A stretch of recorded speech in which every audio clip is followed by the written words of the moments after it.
Tibet, often referred to as the roof of the world, is a land of profound ancient spirituality, culture, and a natural beauty that exists nowhere else in the world.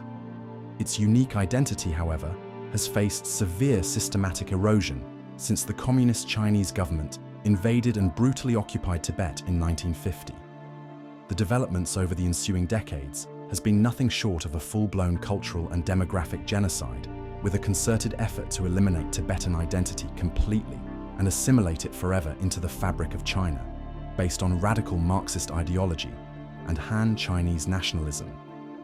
The result for the Tibetan people has been both tragic and catastrophic.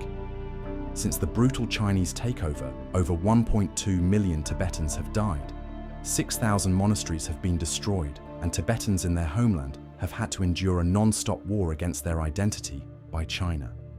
Because China's war in Tibet has always been ideological, a special focus of Beijing has always been to capture the hearts and minds of Tibet's children through radical indoctrination and political education. Recently, the Chinese government has been removing Tibetan children from their families on a massive scale and educating them in colonial boarding schools so as to remold these children into perfect Chinese citizens serving Chinese national interests. Their goal is simple: remove everything Tibetan from Tibetan children. As children are the repository of a nation's and culture's future, once the children are gone, so are the people. If Beijing is successful, Tibetans as we know them will become extinct in their homeland.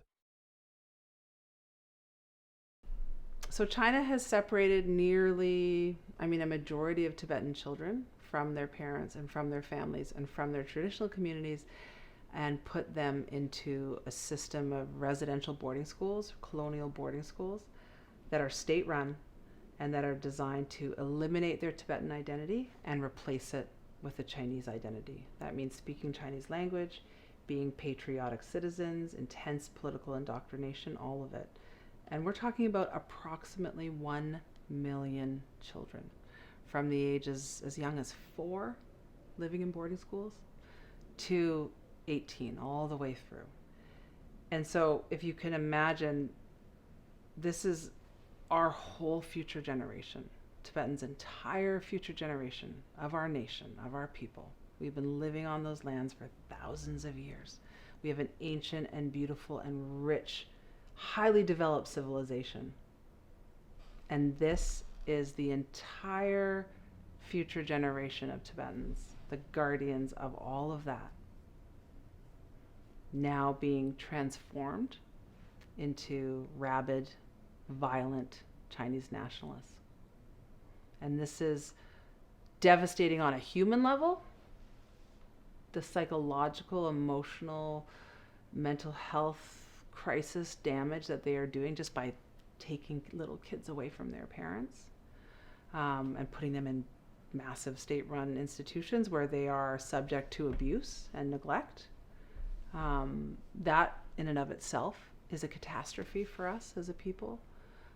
But I think what is also just so unbelievable is that they could, in a generation or two, wipe out Tibetan language, culture. Already kids, go to these schools, and after months, years, they don't speak Tibetan. They can't communicate with their grandparents. A lot of Tibetans still don't speak Mandarin Chinese fluently, or well, living a traditional or rural life. Now these kids come home and they're alienated, they're estranged from their own families, and that influence, that beautiful, spiritual, compassionate seed of, for all kids, Tibetan kids, that Buddhist seed that makes us usher spiders outside instead of killing them.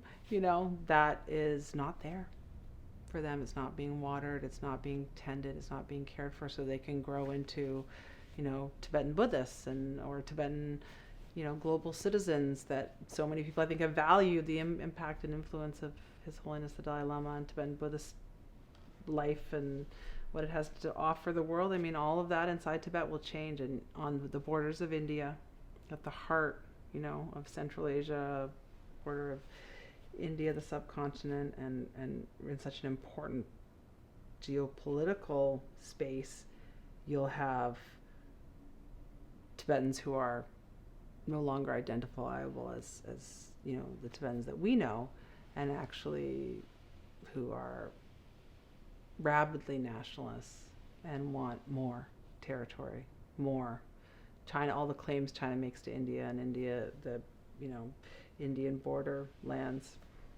Tibetans will really feel like that's theirs to take for China. I mean, that's just an insane picture of a future for us. So we lose Tibet's ancient culture and civilization. We also become part of this Chinese Communist Party threat to peace and global security. Those two things happen in these schools, if they're successful. The idea is to take the Tibetan out of the child, because if you can turn them into a patriotic Chinese citizen, then you don't have to worry about resistance and a freedom struggle. And for 7 decades, Tibetans have remained very incredibly against all odds committed to their Tibetan identity, to at least their fighting for their rights to speak Tibetan and to be Tibetan on Tibetan land. And this is how Xi Jinping, the president of China, and Chinese leaders now have decided that they're just going to eliminate resistance amongst Tibetans, like colonial governments in the past around the world have tried to eliminate resistance and take the land from the indigenous people in those countries they colonized. I think there are a couple issues. One is moral. I mean, we all have sort of agreed in Canada, where I grew up, and here in the US, that the residential boarding schools that Native American children were forced into, or that Indigenous children in what's now Canada were forced into, that those were wrong. And that we all know people have the right to raise their own children and to protect them and to keep their children with them, no matter what is going on around them. That the best and safest place for any child is with their families. I think at another level, China tries to argue that this is about delivering education, modern education. It's difficult to do that in Tibet because it's such a vast territory and so sparsely populated. But that's just not true in terms of why they need to have the boarding schools. I mean, they have built roads. They love to trumpet they're conquering the Tibetan environment, the highest airport in the world, roads, they can do anything. There's nothing they can't do. They can't build schools more locally and give kids access to school buses, So they like to sort of say one thing and one reality is there, and then they essentially just will find any excuse to take Tibetan kids away from their parents. But I think there's another issue here, which is one about global security. And that's always been the Tibetan story.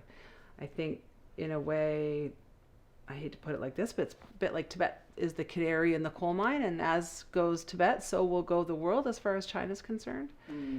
Tibet was the first place that the People's Republic of China, newly founded, the Chinese Communist Party, invaded and took over.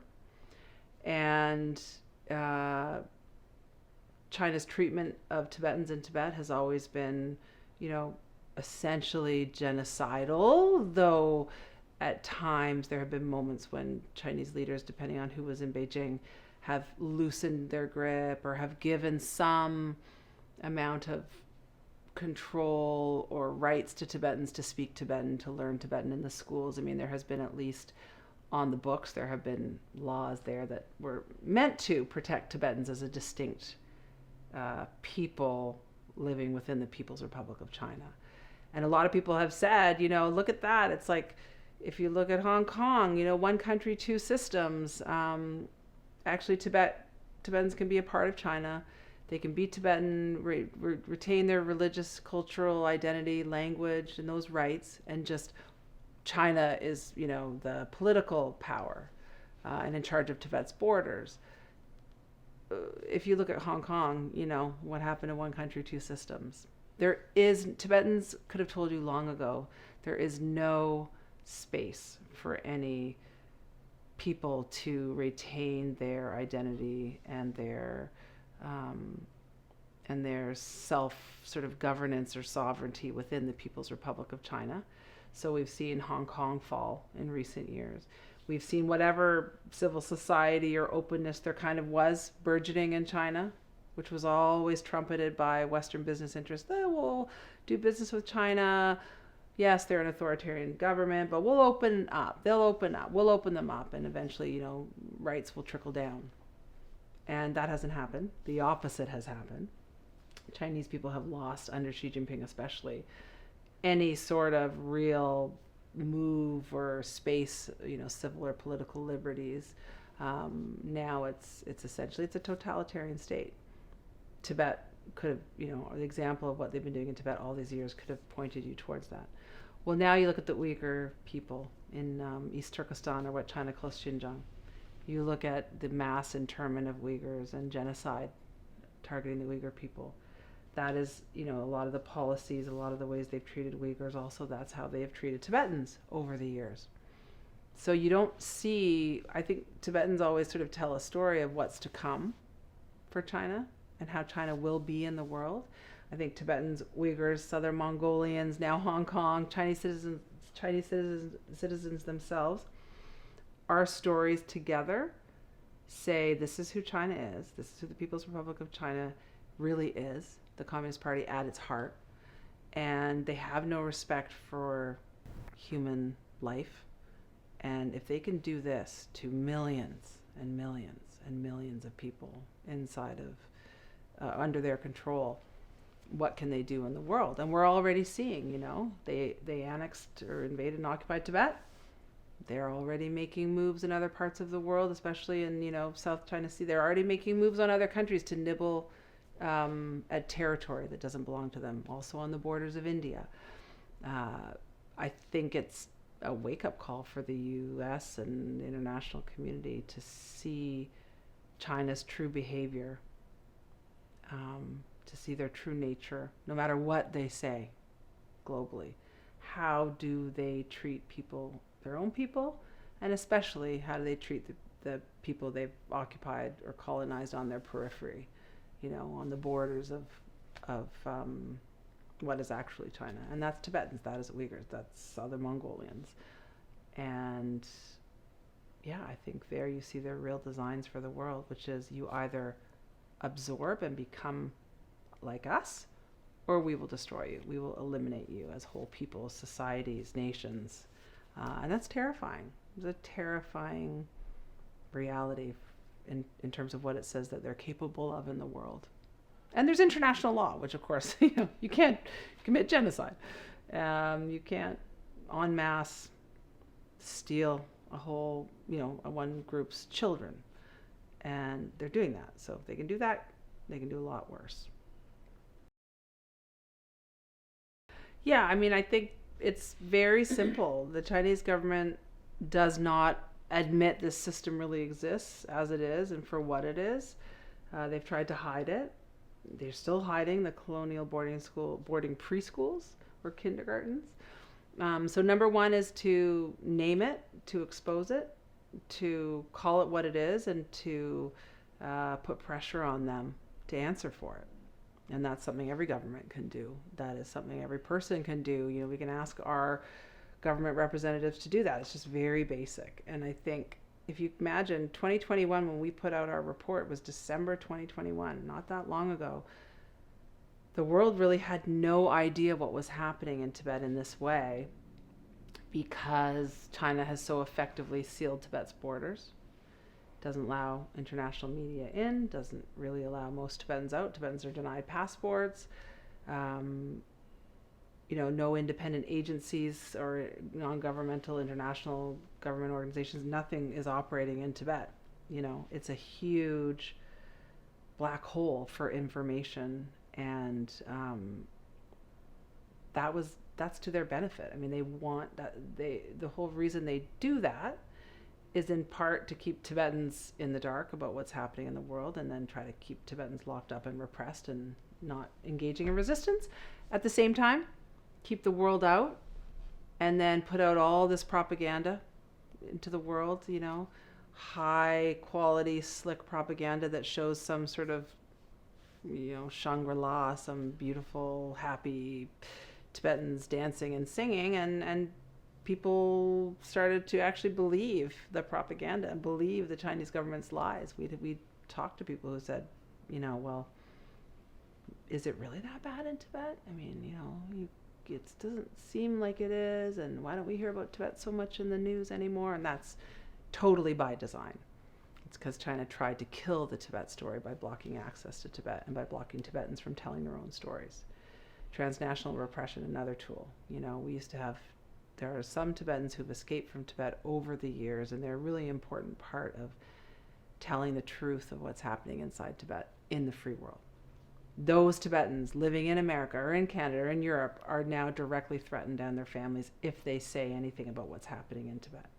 So China controls Tibetans in free countries from speaking and from doing what is their right in these free countries as citizens of free nations, by controlling and holding their families hostage back home, or by restricting access to Tibet. So just by talking about the colonial boarding school system, talking about China's repression in Tibet, talking about the forced settlement of nomads, about China's attempt to essentially Disneyfy Buddhism, leave monasteries for show and for tourism, but hollow out the inside in terms of the real teachings and the monks and nuns and the Tibetan Buddhist practice. All of this needs to be talked about. Every time we talk about it, every time our government leaders do any action on Tibet, legislative or speaking publicly or saying this, it breaks China's control over Tibet. It breaks that censorship, and that it takes a little power away from them. Because ultimately the reason China is doing this is they know in the long run, as long as Tibetans are Tibetan, as long as we still have world support, global support, then they don't have legitimacy. Their rule in Tibet is not legitimate. And there will always be a challenge, and there will always be people waiting, Tibetans especially, to take back their freedom and their rights, to be Tibetan in Tibet again. And that is, critical for us. And China knows that, and that's why they want shut down all discussions, seal off Tibet, and have silence.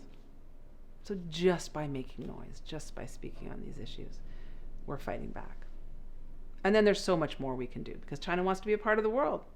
They want to engage. They're at the UN. They've signed international agreements, and whether they've ratified them, they've signed them, they say that they are doing all these things, and we need to hold them accountable.